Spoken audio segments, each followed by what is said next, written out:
ওয়ালাইকুম রাহমাতুল্লাহি ওয়া বারাকাতুহু। খাবারের শুরুতে এই দোয়া পড়বেন, বিসমিল্লাহ। শুরুতে এবং শেষে দোয়া ভুলে গেলে এই দোয়া পড়বেন, বিসমিল্লাহি আউওয়ালাহু ওয়া আখিরু।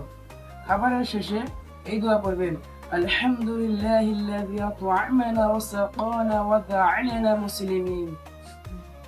অর্থ: সমস্ত প্রশংসা সেই মহান আল্লাহর, যিনি আমাদেরকে আহার করিয়েছেন, পান করিয়েছেন এবং মুসলমান রূপে সৃষ্টি করিয়েছেন। খাবারের সুন্নতসমূহ: ১. দস্তরখান বিছানো। ২. দোয়াতের কবজি পর্যন্ত ধোয়া। ৩. এক হাঁটু তুলে কিংবা তাশাহুদের আকৃতিতে বসা। ৪. হেলান দিয়ে না খাওয়া। ৫. ডান হাত দিয়ে খাওয়া। ৬. ৩ আঙুল দিয়ে খাওয়া। ৭. নিজের সামনে থেকে খাওয়া। ৯. অত্যাধিক গরম খাদ্য না খাওয়া। ১০. খাবারের কোনো দোষ ত্রুটি না ধরা। ১১. যদি কোনো লোকমা পড়ে যায় তা তুলে পরিষ্কার করে খাওয়া। ১২. পাত্র আঙুল চেটে পরিষ্কার করে খাওয়া। ১৩. দোয়া পরে খাওয়া। ১৪.